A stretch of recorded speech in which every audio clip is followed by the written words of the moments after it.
It took the United States almost 200 years to borrow its first $1 trillion. Today, it borrows that much roughly every 5 months. And this week, on an ordinary Tuesday afternoon, the total quietly ticked past $40 trillion, the largest debt any nation has ever owed in all of human history. That's about $117,000 for every American, including babies. Born today, already six figures in the hole. So here's a question almost nobody can actually answer. Who is America $40 trillion in debt to? Because the answer is stranger than you think. First, let's kill the credit card picture in your head. The U.S. government doesn't borrow the way you do. There's no bank, no loan officer. Instead, it sells IOUs, little contracts called Treasury bonds that say, "Give me your money now, and I'll pay you back later, with interest." For 240 years, America has always paid, every time, which made these IOUs something remarkable, the closest thing on earth to a risk-free asset. The whole world lines up to buy them. So when the debt hit 40 trillion, that meant $40 trillion of those IOUs are out there. Somewhere. Sitting in someone's hands. Whose? Ask a random person and you'll get one answer. China. It's wrong. All foreign countries combined hold about a third of America's publicly held debt, roughly $9.5 trillion. And the biggest foreign lender isn't China. It's Japan, holding about $1.2 trillion. Second place, the United Kingdom.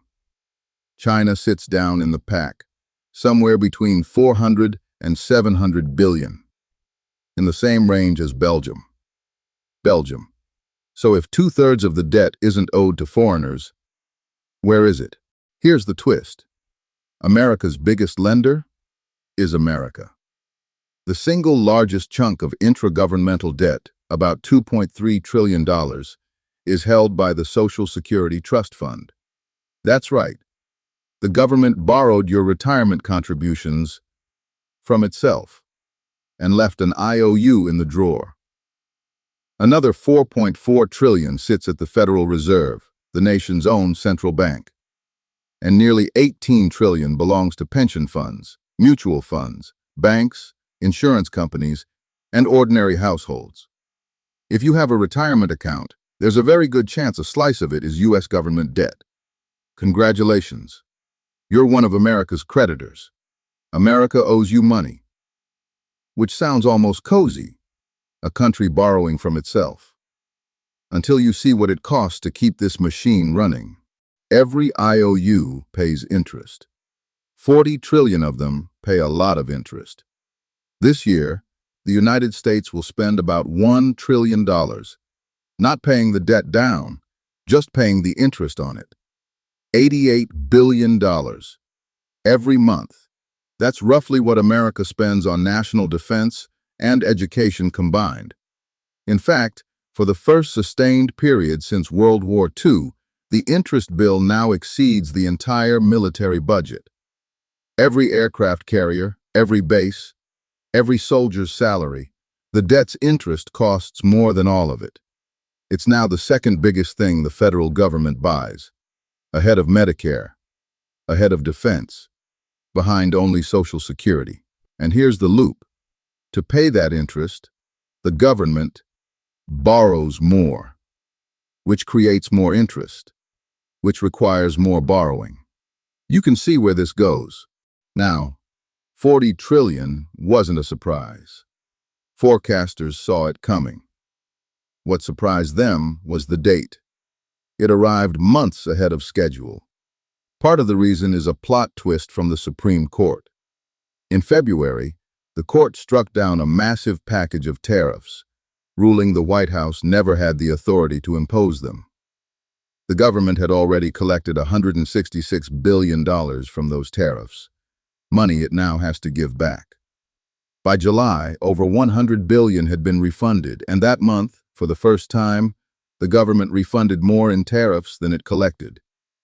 The budget office quietly rewrote its forecast, a hole of roughly $900 billion that didn't exist in the spring. The debt didn't just grow, it hit the milestone early, running downhill. So obviously the answer is pay it off, get to zero, right? Funny story, America tried that. Once, January 8th, 1835, President Andrew Jackson, a man who considered debt a moral failing, cut budgets and sold off federal land until the national debt hit exactly zero, the only time in American history. Cannons fired, toasts were raised. It lasted about a year, and what followed was one of the worst financial panics America has ever experienced. Land bubbles burst, banks collapsed, and the economy fell into a depression that lasted years. Zero debt didn't make America safe. The dashboard hit zero and the engine caught fire. Because it turns out those IOUs aren't just debt. They're the plumbing of the entire financial system, the risk-free foundation everything else is built on. Delete them, and the whole structure wobbles. Which brings us to the real answer of this video. Who does America owe? Mostly itself.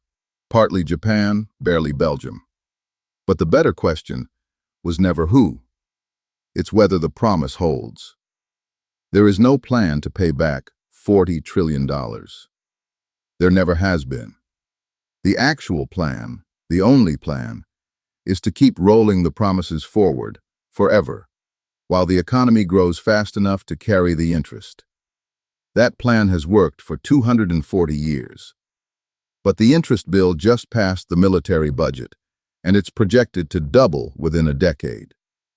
The machine still runs on a single, invisible fuel. The belief, held by Japanese pension funds, by Belgian banks, by the Social Security drawer, by you, that America always pays. $40 trillion isn't really a number on a debt clock. It's the measure of how much the world still trusts one country's signature. Nobody knows the number where that trust runs out. We only know nobody's ever wanted to find it. And every 5 months, we get $1 trillion closer to finding out.